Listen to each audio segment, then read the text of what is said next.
हाँ जी, तो राजा ब्लॉग फिर से चर्चाओं में।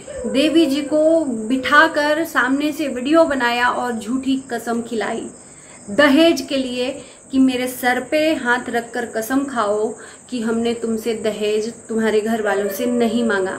आखिर में एक हफ्ता हो गया, एक हफ्ता से ऊपर हो गया इन दोनों को एक साथ रहते हुए। आज ही क्यों ये वीडियो बनाना इतना जरूरी समझा?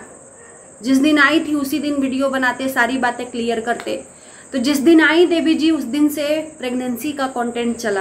प्रेगनेंसी के कंटेंट पे कोई उम्मीद पे नहीं खड़ा हुआ वो वीडियो, तो अब ये दहेज का फिर से टॉपिक आ गया। तो नमस्कार, एक बार फिर से स्वागत है आप सभी लोगों का।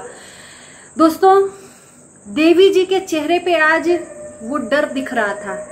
ऐसा मुझे क्यों लग रहा था, या मुझे ही लग रहा था या आप लोगों को भी लग रहा था, प्लीज क्लियर करना, कि देवी जी को जैसे लग रहा है कि जबरदस्ती बुलवाया जा रहा है। फेस से देवी जी के लग रहा था। आखिर में चल क्या रहा है इन दोनों के बीच में? सब गोलमाल है भाई, सब गोलमाल है। देवी जी अपनी सफाई जब दे रही थी, राजा ब्लॉग को एक्सपोज कर रही थी, तो उस टाइम पे बड़ा ताव से मेरे वीडियो में आकर सफाई अपनी दे रही थी, मेरे से बात करने का जिक्र कर रही थी कि पर्सनल में मेरे से बात करिए। क्योंकि उस टाइम पर मैंने ही वीडियो सबसे पहले बनाया था इनके ऊपर, और भी बना रहे थे, लेकिन ये मेरे वीडियो पे काफी फोकस की हुई थी। इनके साथ साथ इनके मायके वाले भी फोकस किए हुए थे, और ये बार बार मुझे प्रेशर दे रही थी कि आप मेरे से बात करो, मैं आपसे बात करना चाहती हूँ, सच्चाई बताना चाहती हूँ, रिकॉर्डिंग सुनाना चाहती हूँ राजा के बारे में। इनका जो भाई है, कुछ कमेंट आया था कि आप देवी जी के भाई से क्यों नहीं बात करते हो, उसके पास बहुत सारे सबूत हैं। तो अननोन पर्सन को तो पता ही नहीं होगा। ये कोई घर का ही फैमिली था जो खुद कमेंट करके खुद ही बात करने को बोल रहा था कि देवी जी के भाई से बात करो, जया के भाई से।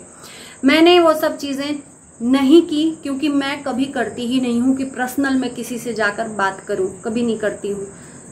अगर हमने पर्सनल में इनसे बात की होती ना, तो ये कुछ भी कर सकती थी, जैसे कि अभी ये पलट गई हैं। शुक्र है भगवान हमें बचा लिया, और कभी भी भगवान बचाता ही ये गलत काम करने के पहले ही वो दिमाग दे देता है। तो मेरे अंदर तो वो आया ही नहीं कि बात करूं, क्योंकि मुझे करना ही नहीं था। मैंने सोचा ही नहीं कि इनसे बात करूं। मैंने जाने दिया कि नहीं, क्या ही बात करना है, जो कंटेंट दिख रहा है उस पर मैं बात करूंगी।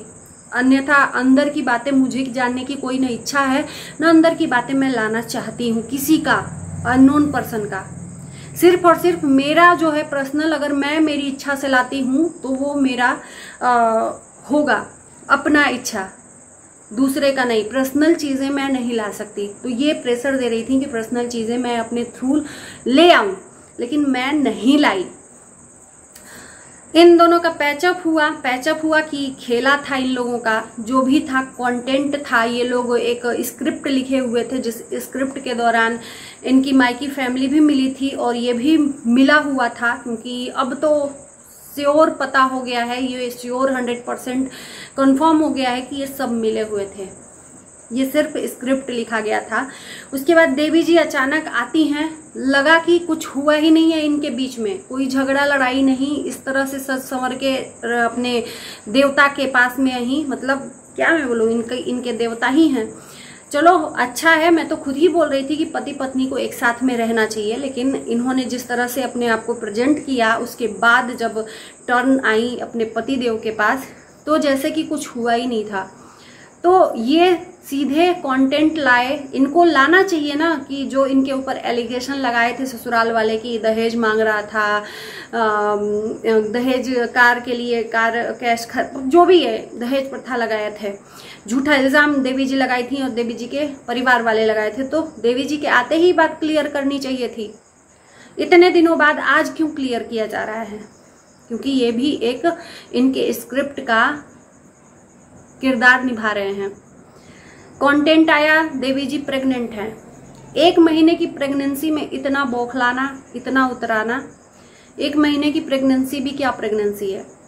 इन्होंने सोचा कि बाकियों की तरह मैं भी थोड़ा सा पैसा लूट लेता हूँ, मजा लूट लेता हूँ। 1 महीने की प्रेगनेंसी है तो 1 महीने से 9 महीने तक मेरा कंटेंट बना रहेगा। उस पर भी लोगों ने ट्रोल किया कि अपने बच्चे को छोड़कर आई और यहाँ पर माँ बनने का नाटक कर रही हो। जब उस बच्चे का नहीं हुई तो तुम और क्या होगी? अपने ही बच्चे को छोड़कर आ गई, तो ट्रोल करना शुरू कर दिया लोगों ने इनके ऊपर विश्वास नहीं माना कि ये देवी जी प्रेग्नेंट हैं, क्योंकि ये भी स्क्रिप्ट है। तो अब इन्होंने क्या किया कि दहेज का यहाँ पर सफाई देने के लिए देवी जी को बिठाया। लेकिन आज देवी जी के चेहरे से ऐसा क्यों लग रहा था मुझे कि देवी जी को जानबूझ के जबरदस्ती बिठाकर उससे कबुलवाया जा रहा है कि मेरे सर पर हाथ रखकर कसम खाओ कि मैंने तुम्हारे परिवार से तुमसे कोई दहेज का डिमांड नहीं किया था। जिस पर देवी जी कसम खाते हुए उनके चेहरे पर देखना हवाइयां उड़ी हुई थी, लग रहा था गला दबा के उनसे बुलवाया जा रहा है। और राजा ब्लॉग बोल रहा है कि मैं तो खुद ही दहेज के खिलाफ हूँ, मेरे यहाँ 6 बहनें थी, हमने 6 बहनों की शादी की है दहेज देकर, तो हम जानते हैं ये दर्द, हम खुद इसके खिलाफ हैं। सीरियसली ये 6 बहनों की शादी की है दहेज देकर? ना, नको, बिल्कुल झूठ। इन्होंने 6 बहनों की शादी की बिना दहेज के, और सामने प्रूफ एक तो शादी इनकी सबसे छोटी वाली बहन की जो भाग कर शादी की, जो 1 पैसा दहेज नहीं लिया, खुद अपनी मर्जी से लव मैरिज किया। तो ये कितना बड़ा बवाली इंसान, कितना बड़ा झूठा इंसान है, कंटेंट के लिए किस हद तक जा सकता है। ये सफाई सोशल मीडिया पर दिलवाया। पहले तो माफ़ी मंगवा रहा था कि तुम अपने बाप से माफ़ी मंगवाओ मेरे पैर पे गिर के, और उस वीडियो को मैं सोशल मीडिया पे डालूंगा। तो देवी जी से ये भी पूछना है कि क्या आपके पिताजी ने माफ़ी मांगी राजा के पैर पे गिर के? इस बात का भी आपको बताना चाहिए, और राजा को भी बताना चाहिए। राजा ही की तो डिमांड थी, तो जिस चीज़ को इसको करना चाहिए क्लियर वो नहीं कर रहा है। दहेज का मोस्ट इम्पॉर्टेंट, कहीं ऐसा तो नहीं कि फिर से ये गेम खेलने वाले हैं, फिर से ये मियाँ बीबी लड़ाई लड़ने वाले हैं, ये वीडियो बनाकर सोशल मीडिया पर डाल देगा, उसके बाद से फिर से ये मियाँ बीबी एक गेम खेलेंगे कि मैं तो वीडियो डाल दिया अब तुम जाओ। ऐसा भी हो सकता है। जो भी हो, झूठ पे झूठ, झूठ पे झूठ, बवाल पे बवाल ये सिर्फ और सिर्फ दिखा रहा है, और इसीलिए इसका व्यूज नहीं आता है। खैर व्यूज की तो बात ही नहीं है, इसका व्यूज हो, इसका कंटेंट हो, मुझे नहीं फर्क पड़ता। लेकिन जो बेवकूफ़ दुनिया को बना रहा है और दुनिया देख रही है, उन लोगों के लिए मैं ये वीडियो बना रही हूँ कि आप लोग इसकी सच्चाई कब देखोगे। कुछ लोग हैं अंधभक्त, कुछ लोग हैं, 10% लोग हैं उन लोगों के लिए। और देवी जी की हवाइयाँ क्यों उड़ी हैं? क्या जबरदस्ती उनसे कसम खिलवाया गया दहेज का कि तुम बोलो बोलो, तुमको बोलना पड़ेगा वीडियो के लिए? 2 दिन पहले खूब उछल कूद रही थी देवी जी, शॉपिंग कर रही थी, पिज्ज़ा और क्या क्या खा रही थी, नूडल्स खा रही थी। आज अचानक से फिर से हवाइयाँ उड़ गई। तो चलिए, उम्मीद है कि वीडियो को पूरा देखेंगे और कमेंट करिएगा इनके विषय में आपकी क्या राय है। और इसी बात पे मैं इस वीडियो को यहीं करती हूँ विराम। Bye bye.